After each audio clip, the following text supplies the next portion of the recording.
Yesu singa loketo, Yesu singa loketo, singa loketo,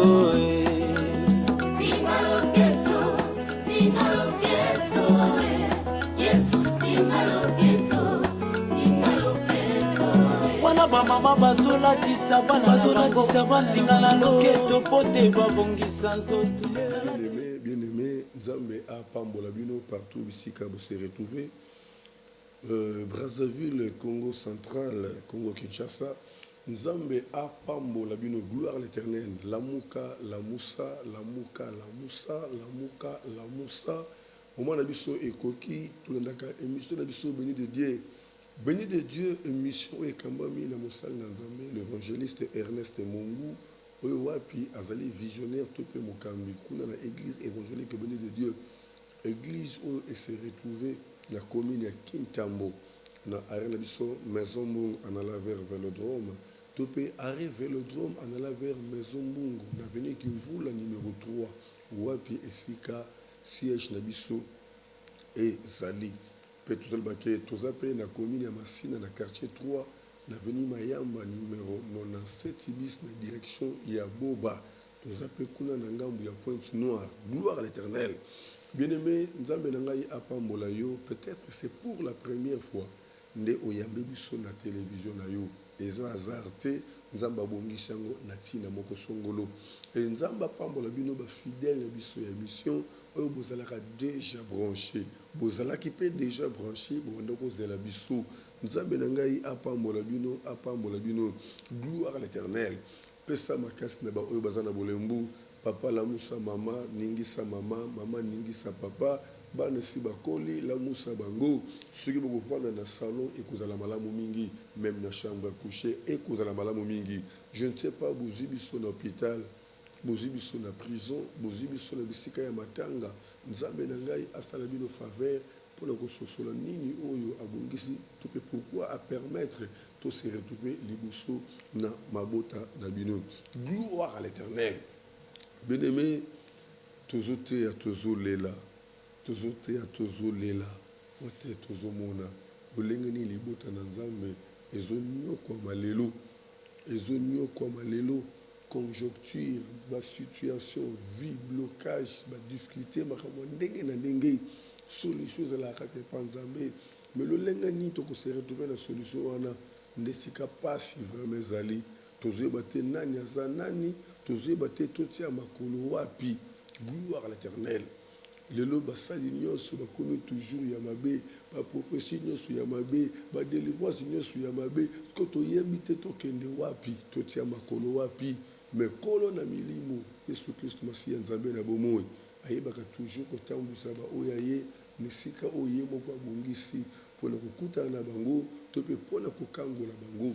Gloire à l'Éternel.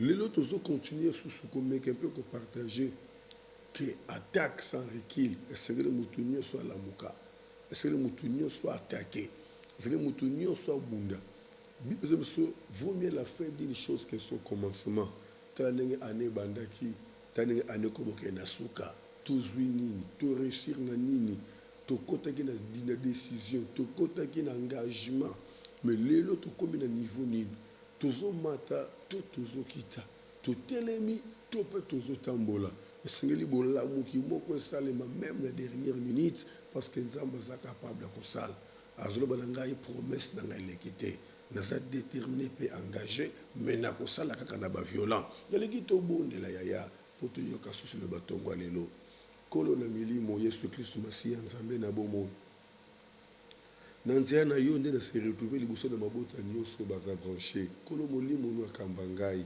naloba kaka kuute epai na yo pour la délivrance pe édification libota na yo kolo zwa contrôle en tout et pour tout libota na yo bakangolama libota ne ba bénéficier libota ne ba bongwama bongo lokumu zonge epai na yo na kombo na Yesu Masiya ozali kolo obikisi na biso nde na bomoko tobondeli amen. Tolobaki attaque sans recul tout longo na kolela lela Nzambe azalaka influencer na kolela na biso te Nzambe azalaka influencer na mai na biso te ndenge ba chrétien belé ba ko croire que soki azobondela azolela azobondela azobaluka na mabele nde nzambe azoyoka mawa mpona ye te. Nzambe aza influencé na attitude nini oyo tozalaka nango na makambo nyonso ekomelaka biso. Est-ce que toplasaka toujours confiance epai na ye ou pas? C'est là où se trouve le problème. Est-ce que toplasaka toujours confiance epai na ye ou pas? Attitude nini oyo toafishaka pendant que baproblème ekomelaka biso. Bien aimé, lelo nakoyebisa yo réussite ebatami mpe kati na kondima na moto. Réussite ebatami na kondima na moto. Nyonso yo okosala mi soki oza na kondima te eza difficile pour se retrouver epai na nzambe. Tokomi na ntango esengeli bakretien bafungwama. Bible elobi na Hébreu chapitre 11 verset 6. Sans la foi, c'est difficile de lui être agréable. Ce qui kondima eza te eza pasi mingi yaya po sepelisa motema na nzambe. Soki oza na kondima te eza pasi.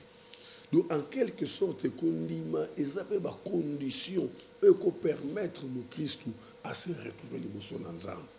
Et tant tozoloba kondima, kondima wana yaya eza bitumba monene. Kondima eza bitumba. Po moto beke nga za na kondima, nga nazondima yaya fo moto ngo bunde. Il faut moutongo bunda parce que diable atikaka jamais ba oya nzambe ba évoluer na kimia jamais. Diable akotika jamais ba oya nzambe ba zwa na facilité jamais. Tant yo tie kondima non na place, diable ko memelo doute. Tant yo ko tie kondima non na place, diable ko memela yo ko banga. Tant ko tie kondima non na place, akoyela yo be chèque c'est le kakala. Il faut monika image be chèque wana et côté si découragement 4 na yo. Et tant que côté si découragement 4 na yo automatiquement qu'on dit melali. Il faut que qu'on dit ma bien-aimé. Diable ya ko tali so likamwe ko ma doute 4 na yo. Il faut douter qu'on dit ma elali. Il faut que qu'on dit ma diable ko memela yo likamwe ko pesa ko banga 4 na yo. Il faut que qu'on banga qu'on dit ma elali. Donc pour dire que la foi c'est un combat. La personne qui a la foi doit être une personne qui doit combattre. C'est très important. La foi, ce n'est pas une chose facile comme pouvons nous croire. La foi, ce n'est pas un slogan. Non, la foi, c'est une autre chose. C'est autre chose, bien-aimé. Kondimeza localité quitte. Kondimeza bitumba. Ozomona ke makambo zo vivre yaya. Ezo correspondre tena onzamba lobelio. Mais ils ont démontré toujours aux gens qui ont des alliés. Nous avons une définition de la foi. Selon la Bible, dans Hébreu chapitre 11, verset 1, la Bible dit ceci.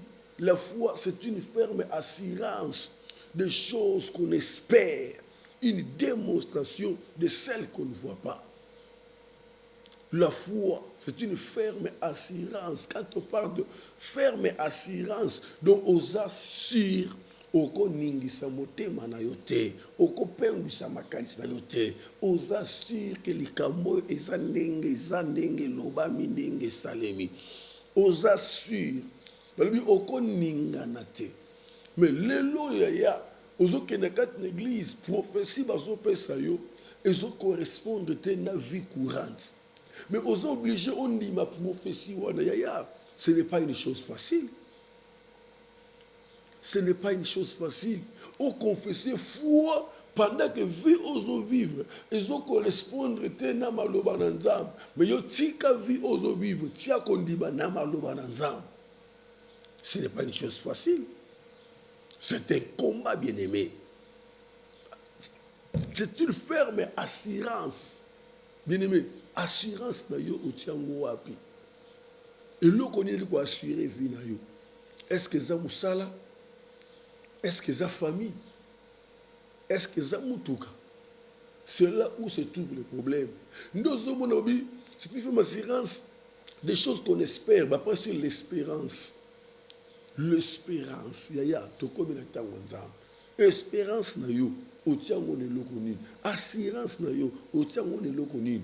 Nous avons qu'un seul Dieu, qu'un seul nom qui nous est tout donné, qui nous est donné pour que nous retrouvions de la délivrance. C'est le nom de Jésus. Qu'un seul nom qui nous a été donné, c'est le nom de Jésus. Pour dire que nous sommes la biso et c'est l'assurance na biso et ça la pana Yesu. Yesu tira ba oya été, Yesu boya kaba oya été. Ata makambo zo marché te. Ce côté liké na yo pa ina nzam. Yaya yeba yango. Oko finir par kokufa na humiliation te. Oko finir par kokufa na sonité. Oko finir par kokufa na mawate. Même na suka ba oya nzambe atombola kabango. Et loko zo boma yo yaya kondimezo kwe à cause ya makambo mikie. Lelo yo Ernest Mungu ozotalanga na télévision bandeko bazo ya l'église bazo na misala nzambe bazo sala. Mais soit ce que Ernest Mungu tango nzamba benga ki azalaki ndengeni. C'est là que je vois réellement que la foi c'est une folie. Nzamba bengi ngai na na université. Nzamba lobi na ngake musala nga vi na ngeza liloba na ye. Yaya. Na bandi makamba ko sambela. Nzamba pesinga ni chaka chaka ni mbunda abengi ngai maboko na makona Bible ya pamba pesinga te. Na bandi kote ya ndengo lekola mutu ya liboma bato ko finga bato ko tonga ko tchola ko critiquer. Je suis resté dans la volonté de Dieu et tout ce que je voyais ça ne me disait absolument rien. Moi j'ai regardé ce que l'Éternel m'avait parlé. Ma vie était plongée rien que dans ce que l'Éternel m'avait parlé. Donc les autres yo ko la musepe boyebi ko la musepe ko ndima ko la musepe bo mutu tala makambo nzamba lobela yo. Atikala jamais koko sanenga lobi. Il n'est point jamais, il n'est point un nom pour mentir, ni fils de l'homme pour se repentir. Ndeko zonga suna sena maloba na nzambe. On remarque belé ba bimi na sena maloba na nzambe. Et belé ba bimi na sa volonté nzambe à cause de la conjoncture, à cause de la circonstance. Bien aimé, ce qui nzamba lobeli yo yaya, ce qui yebi ke nzamba lobeli yo yaya, tikala na o nzamba lobeli yo, ata mokile lobi, ata mokile talisio ba réalité na yango, mais tikala na o nzamba lobeli yo, po o nzamba lobeli yo, yango nde na libosolo, yango nde wanga na kate, yango nde kosaka te, yango nde finira par s'accomplir. Ou tu espérance na yo nani? Ou tu espérance na yo nani? Espoir na yo, assurance na yo, au péché mon elokoni. Ndoboni bato ebele, lokola ndeko moka lobaki na ngai ya lobi, pasteur na boyi te église na église ba jour après na ba jour ebele to ya kaka. Po moni musala yango nde tata na nga, musala yango nde mama na ngai. Yaya. Ozotia musala liboso na nzambe. Ozozwa valeur à musala yo koleka nzambe na yo. La Bible déclare chercher premièrement le royaume et la justice des cieux. Nzamba pekisi muto salate, nzamba boyi pe muto salate, mais nzamba kaboli. L'Ecclésiaste chapitre 3 verset 1, il y a un temps pour tout, un temps pour toutes les choses. Il faut qu'il y ait de la discipline. Mutoazo sala musala nzambe ayeba para nzambe na para ya musala ye, para musala ye na para musala nzambe. Un jour avec 24 heures, na 24 heures wana au disposer nzambe combien de heures. Ndeko zo na ngai obungisa kondima na yo à cause ya nini? Obungisa kondima na yo lelo zonga sima, obungisa kondima na yo lelo kwea, obungisa kondima na yo lelo obosa na nzela église. Nazolo bela ndeko moka zo na ngai ya kubungisa kondima te. Isiko lemba ki zo makasi na tongo lelo to pena ngani so ndele ngai. Isiko kwea kitelema. Kubungisa kondima te. Oyo nzamba loba akokisaka yango tôt ou tard, quel que soit le cas. Et muto ana sena volonté na nzamba akufaka te sans que atika promesse na ye ekokisamba te. Promesse nzambe et finira par s'accomplir. Bien aimé lamuka lisusu yo mtolali to komo ke na suka ya mbula. Promesse nzambe silité, promesse nzambe longwete oyo aloba akokisaka yango. Gloire à l'Éternel. Tu es bi témoignage de couple oyo, couple Zacharie. Zacharie na moi c'est Elisabeth. Bien aimé. Et l'autre simba motema nanga témoignage ya Bible. Témoignage ya Bible. Luc chapitre 1, 5, 6. Bible veut témoigner couple eux. Tous deux étaient justes devant l'Éternel en observant tous les commandements. Donc, bazalaki bato au reproché bango ne lokote. Ba yebaki ko tosa mibeko nyos ba principe nyos. Couple eux bazalaki na bomoko ya makasi, baki na fidélité. Couple eux baki na sa volonté na nzambe. Lokola baza bato après le mariage bazalaki na posa pe ya kobota. Bazalaki na posa kobota, basambelaki na balolenge nyonso po bayeba kobota, mais bazwaki mwana te. Baningise kondima na bango te, batikalaki toujours na sa makuna nzambe, batikalaki toujours na sa volonté nzambe. Et je crois que mokili lobaki, je crois famille lobaki. Mais depuis que kenda libalo inane yango, moi ça doit kazemi te, moi ça kata santé te. Depuis que kenda libalo toujours mon clarté, yango ezani yango. Nanana problème, moi surtout mobile. Bato quartier ba komi ko loba na place na bino. Peut-être bino ko to bosate, c'est parce que basomo de l'autre côté. Oh, nzambe ayebi ko bongisa eloko ne loko na tango na yango. Eloko ne loko na tango na yango bien-aimé. Namoni pasi ya na protocole aza pembeni na ngai depuis 2004. Nasaka na protocole moko oyo. Na sena maboko na ngai. Amikitisa amitika na sa volonté nzambe. Apesa vie na ye panzambe. Depuis na ye na 2004, depuis kota permanence na 2004, avant to banda bakita dimanche. Asala ve panzambe. Que akolala susu na meto ndakuti akolala kaka na se jusqu'à ce que akolala na meto ya libala na ye. Depuis 2004 bien aimé, protocole nanga na commande no ibanda madame ya Sylvain Kankou, gloire à l'Éternel. Bien aimé, depuis 2004 moi si oyo apesa vine panzambe. Depuis 2004 moi si oyo meto ne koma ciment, meto ne koma pavement, meto ne koma mabele, meto ne koma liputa, meto ne koma itoko. Alobina ko lala kaka na mbeto ya libala. Non là sous na mbeto ya famille te, na mbeto anda kuté. Bien aimé, nzamba yeko sala. Ayeko bala na 2009. 5 ans après na vie à permanence. Et na 5 ans wana ya to sali misala makasi ba délivrance ya minene. Basi ba bota kate bazo bota. Makama ndenge zo salema. Yepe na 2009 ayeko bala. Mais kobala bala ki ya kobote ezalaki te. Kobote ezalaki te. Une année kobote eza te. 2 ans kobote eza te. Bato bakomi ko critiquer. Mais yeza pembeni ya. Mais ye pas za na ba service ya. Mais ndanga nene bato mususu bato zoze ya zozo zemite. 3 ans après, comment tu as remarqué protocole à Kondi. Pour babane, tu m'as toujours que yo kanyo stosolo banabango, to yebi nzambo yo, ayebi le pourquoi, to yebi nzambo. Protocole à Kondi. Na mosako Lester Mongo, to bengi mobali na papa Sylvain Kankou, to bandisi na ndam. To moni maman na noa Kondi, est-ce qu'il y a un problème? Est-ce que souci ezali? Est-ce que vous menacez? Est-ce que vous tungisez? Ah bien, en tout cas, ngai ngana te. Ngai na yebi eloko moko te. Na yebi sakaye kutu. Nzambe kaka otozo salela. Nzambe na ko surprendre biso un jour. Soka sokona peut-être ye moko nde aza na ba souci. Bande ko ba influencer ye, to kende sika boye, to luka mutu boye, to sala boye, bayana bakisi boye, aboya ki totalement confiance na Nzambe. Nga mokontaki papa na komaki na suka. N'aura pas si moko le serre boka balaki. Ina ne azomona clarté na kobota na ye, tanga zuye pa na ngai ndeko moko ayebise ye. Yeso kende ko na pona kobota, ye me ko to protocole na ye de po bala bota ati, maloba on sala nga passe.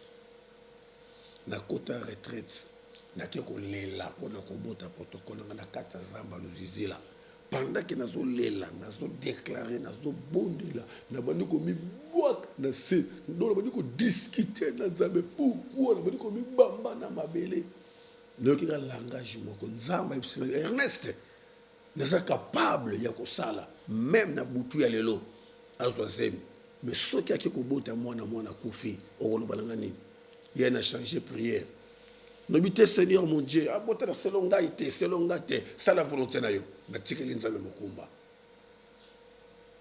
na changé prière yaya nzamba za na bakalikili na ye kolongola kondima na yo te par rapport à makambo komelo kolongola kondima no te par rapport à circonstances zo vivre lelo papa malade ou mais les problèmes tiens maman malade ou mais les problèmes tiens mais nzamba lobela on est bien aimé ce qu'on demande du problème au côté panganga ce qu'on demande du problème au côté sika bakota te au comme sika bakoma kate batela qu'on demande yo persévérer dans la foi croire que nzambo abenga yo alobela yo akosa yo te 4 ans après la retraite il y a 7 jours wana bossa ma prière protocole c'est la tira mukuba panzamba mais na 4 ans retraite 7 jours nzamba lobinanga Ernest na yanoli protocole na yazu mokumba na surtout que na adoré na bengi protocole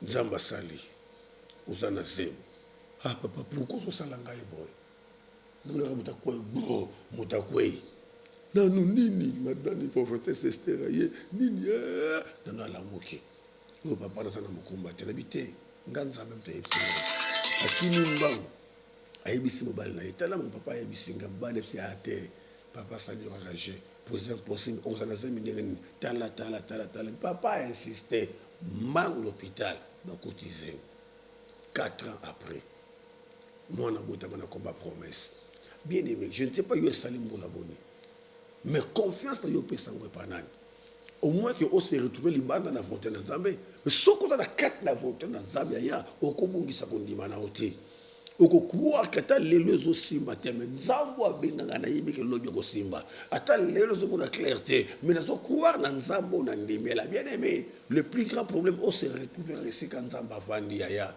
a tambu sa vie de no lenge o yele quand même ayela yo gloire à l'Éternel couple Elisabeth tolobi dans Luc chapitre 1 à partir du 5e verset Bible besoin de voir que bazalaki juste peu fidèle bazako observer mibe konyo sur église mais il y avait un problème kata bango babande ko botate et malgré ko zanga ko bota na bango batikala ki fidèle et na kata fidélité wana bazale ko croire peut-être nzamba ko sala quelque chose bien aimé et arrivé que âge ya ko bota ya mwasi leki mobali ya nuni mais bawanga na ki prière quel que soit le cas batikala ki toujours na sa volonté nzambe n'habite foi ngozali ya lolenge kan. Et moi je crois babosana ki sujet ya kobota bandima ki ba continuer ko servir nzambe na stérilité na bango. Ils ne savaient pas qu'il y avait un miracle qui était réservé pour eux. Et bien aimé, parmi les provisions qui n'ont jamais pourri, bien aimé, prière et zanakat. Parmi les provisions qui ne sont jamais pourries, il y a aussi la prière. Prière est pour la ratine de Konanga. Prière est en kona, est-ce qu'elle a jamais kopola, est-ce qu'elle a jamais koboba. Pardon, est-ce qu'elle a moins 5 minutes pour la bonne de la gloire à l'Éternel. Mais me couple oyo ba yebi ke ko bote za susute je sais le qui mais likambute le kuma zonga pa ina yo ba tikalika na sa volonté nzambe. Combien besoin na église na ba calcul na bango. Ayaki une église année oyo lobeka tukanga année oyo ko lekate nga fona mona loba kwanza année leki aya nde kwa lemba songa sima. Nenga ni prière na oyakanga. Eza na église na biso parce que déjà ça c'est problème. Parce que makambo marche té. Mon frère, ma soeur, ne te décourage pas. Persévère dans la foi. Celui qui t'a promis n'est point un homme pour mentir, ni fils d'un homme pour se repentir. C'est un Dieu vivant. Quand il dit un mot, il accomplit parce qu'il est Dieu. Gloire à l'Éternel. Il dit, mais l'amour yom tozo là, tellement le sous, tellement sunde kolangai, kobungi sa kondimana yote. Continuez à croire, couple, coup de bassin, les âmes et la fidélité. Yom ma voiture, bon yo sali, ben rare, bon yo sali. Mais bon sali, mais couple la Bible est témoigné dans une réalité, qui l'obéissance sur toutes les choses, gloire à l'Éternel. Mais bazuko botate, continuer na kati na fidélité, gloire à Jésus. Et na kati na fidélité, mon bas qui surpris un jour dans Luc 1:13. Ange animé il le reçu ba motema nga yoka maloba ya ange. Kobanga te Zacharie, Nzamba yoka ki lo sambo na yo. Moi sur Elisabeth a kozwa zem. Donc Zacharie na présent, ayokaki déjà prière ne a passé bongo na futur nazozwa bien aimé au servir nzambe trop au pesa badon au sala ba sacrifice belé et kenda au felete yaya. Hébreux chapitre 6 verset 10 aza ingrate po bosana nyonso to sala na motema moko pona tina na ye pona intérêt na ye. Paul a dit dans 1 Corinthiens chapitre 15 verset 58, soyez fermes, inébranlables, travaillez de mieux en mieux, afin que votre travail ne soit pas en vain. Mosana yo kende ya pambate, kende ya ofelete, zalana fermeture, koningisa kondima na yote, kolanda la bilana la te, tellement, continuez ko sela malam, continuez ko de la zambe, continuez ko croire, il y a un jour bien aimé, au comment on accomplit ma promesse en zambe. Nzamba za Zakari mwasi na Elizabeth akozwa zem akobota mwana mobali okopesa kombo ya Jean mwana wana akokesa na bala nyonso akotela sujet ya sengo ya libota bien-aimé kondima na yo lelo eke wapi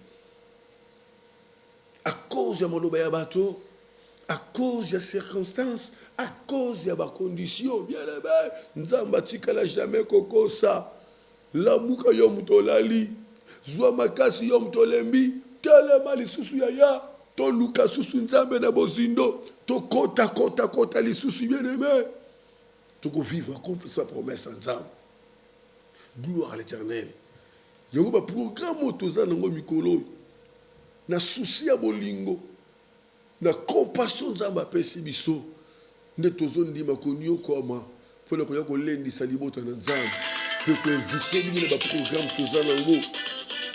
Oui, allô? Allô? C'est béni de Dieu. Oui, béni de Dieu. Ah oui. Je veux bénir maman chez eux, les gars. Oui, Bolandaye na chaîne Bolandaye na Mercure et Bolandaye va numéro à Zopesa Obo Yambelaye. Ah, bonjour papa, c'est le papa Paul. Hein? Ah, papa Paul, merci papa Paul. Okay. Merci. Maman, Oui, bonjour papa. Bonjour maman. Naza en direct na émission, naza na RTP. Merci papa Tozolanda. Ah. Merci vraiment.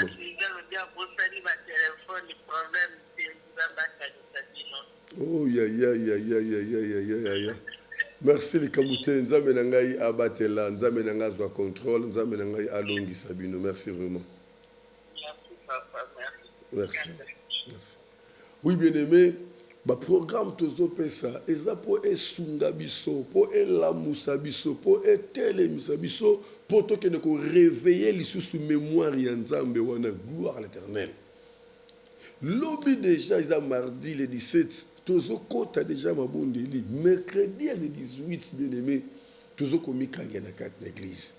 Lobby mardi na Boutoutoye, Tomi Kangeli l'église. Journée Mobaya mercredi de 0h à 21h, Mouta Obimate, Mouta Koliate, Mouta Kosukolate, Bisonyo, Tozo Komi Kangela na kat. Toko Lukanzambe, wana na Bozindo toute la journée.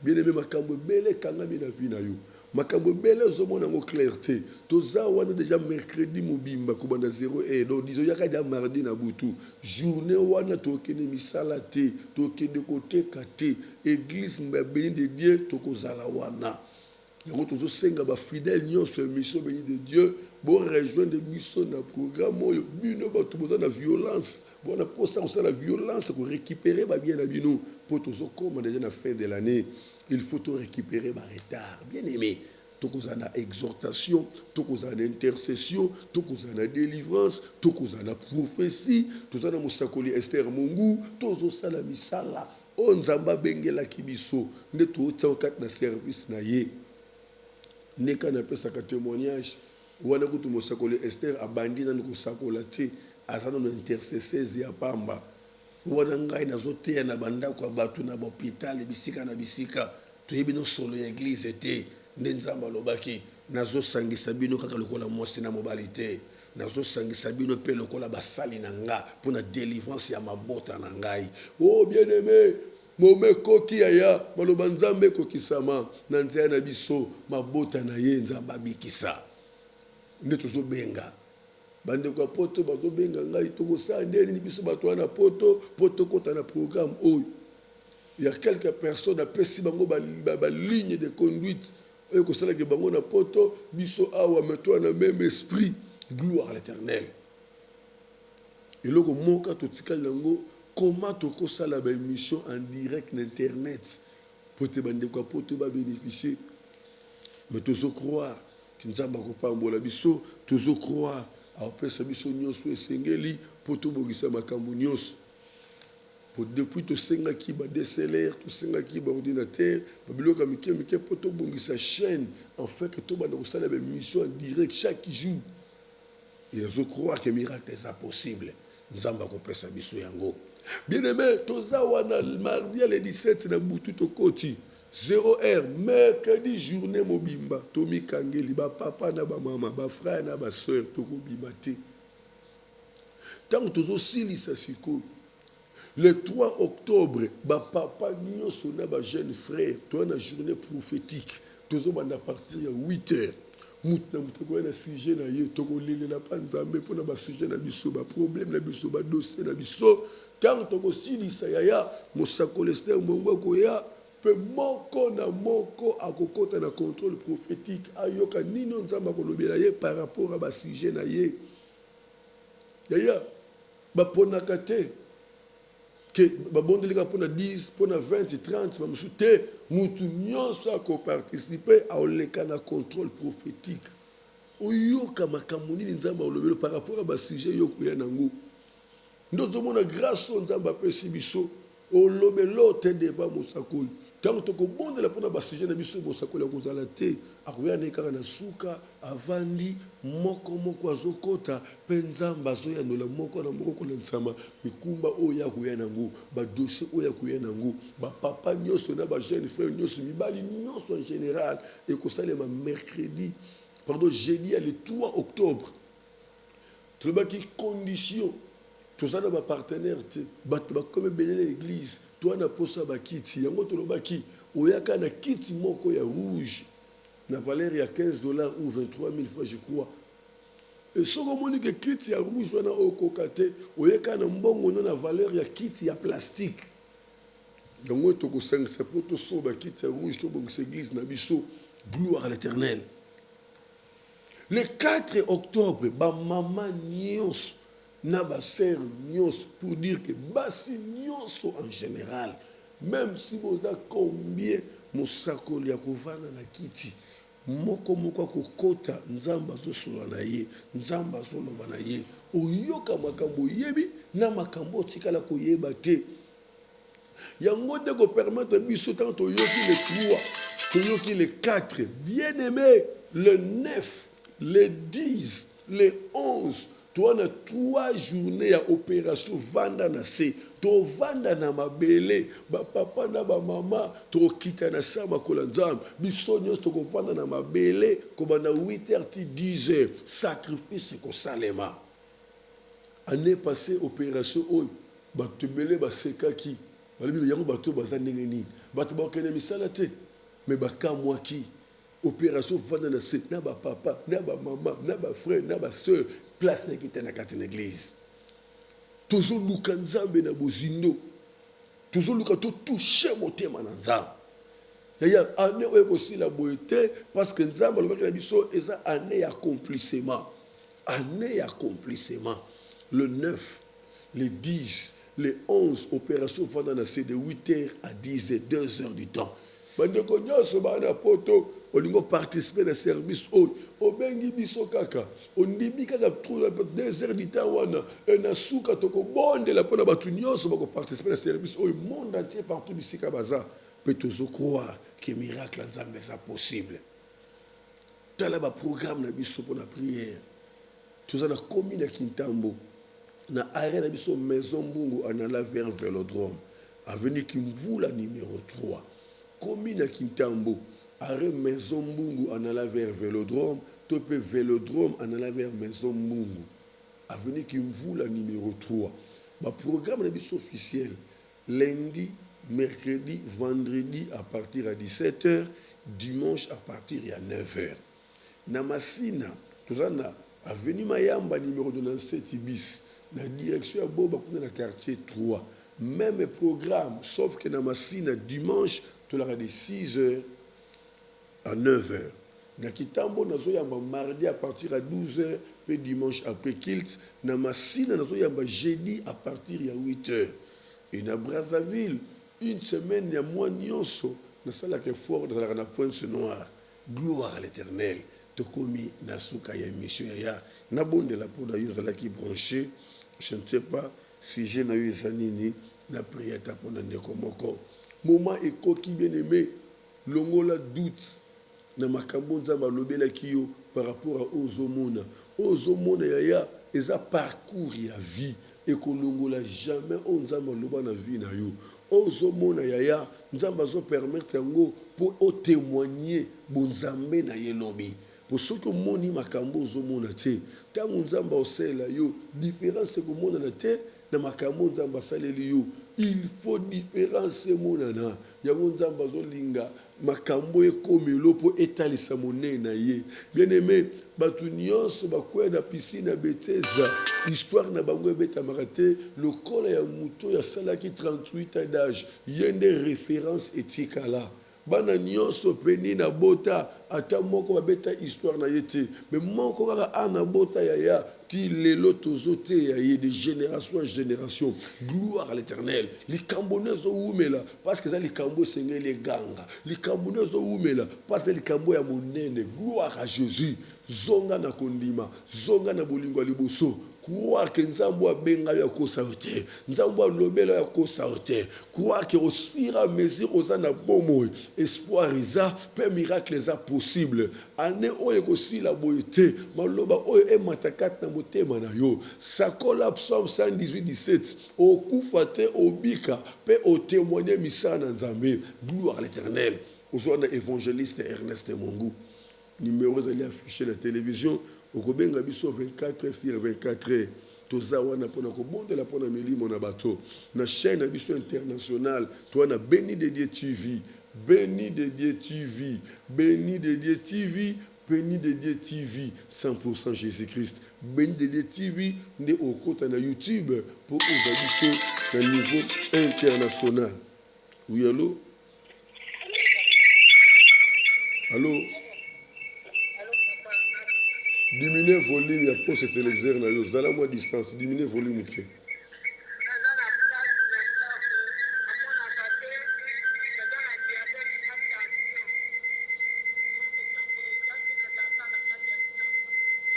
Vous allez à combien? Vous allez à combien? Benga biso après émission. Benga biso après émission. Benga biso après émission. Bible les mettre comme la souka, je ne sais pas dans les alliés branchés.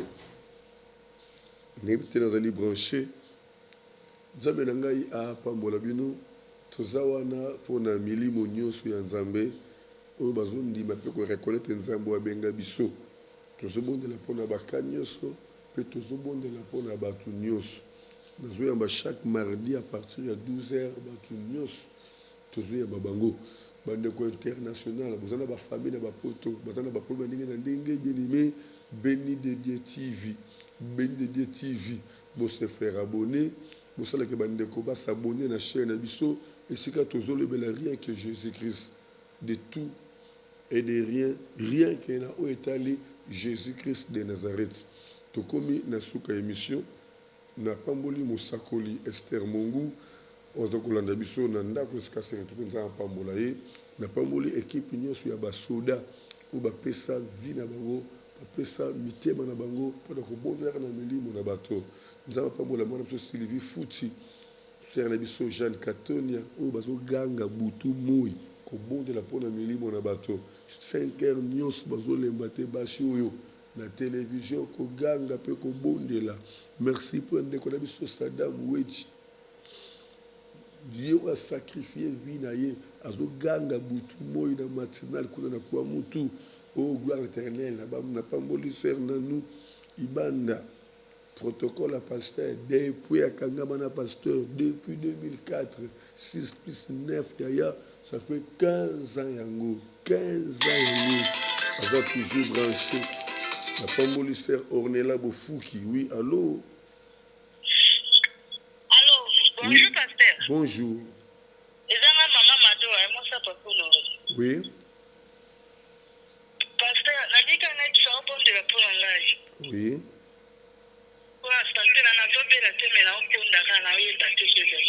C'est vrai. Mais il y a une réception, maman. Seigneur mon Dieu, ngolo na yo esirabonde na bomo ya mamado. Bonzambe na yo, Seigneur mon Dieu, est lataillé. Ta parole déclare la plante que tu n'as pas semée sera déracinée. Nous faisons manifester pour nous conditions na condamné yango, na arrêté développement yango au nom des choses. Si, na libéré Seigneur mon Dieu, à récupérer ce centenaire pour la gloire na yo, na kombo de Smasia Tobondeli. Amen. Merci. Oui, bien aimé, n'a pas mboli faire na biso Ornella Bofouki a sacrifié vie na ye pour le kamba kabatu nyonso baso kota na retraite. Mais n'a pas mboli maman na biso Florence Tenda. Ouais, sacrifié vie na ya vanda kana permanence. Pour le contrôle, il y a des gens qui n'a pas mboli. Dieu merci, n'a pas mboli frère Nabiso. Edith Matonchi, n'a pas mboli évangéliste Pacheli Sikisa, n'a pas mboli frère Nabiso Jonathan, n'a pas mboli équipe nyonso wana. Où est la délivrance, Basouda, Zamenangai Apambola Bino, n'a pas mboli bino nyonso ba fidèle na biso émission de Dieu au bon biso chaque jour à 5 heures. Nous amenons à Pambola Bino. Qui m'a na Christ et à la partage. Na bomo na bino banso ou qui branché na mission à l'élo, bongo li pamboli na nzambe et la nabino partout ici ka vous se retrouver ce qui nous va permettre de écouter à l'élo à 17h, que l'obi to kuzonga soit en direct na 5 heures. Bye bye. Bye bye. Bye bye.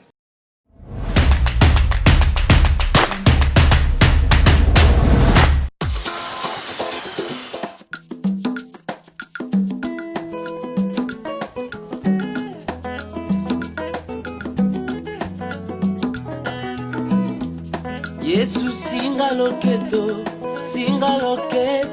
eh. Yesu singa loketo, eh. Singa loketo, eh.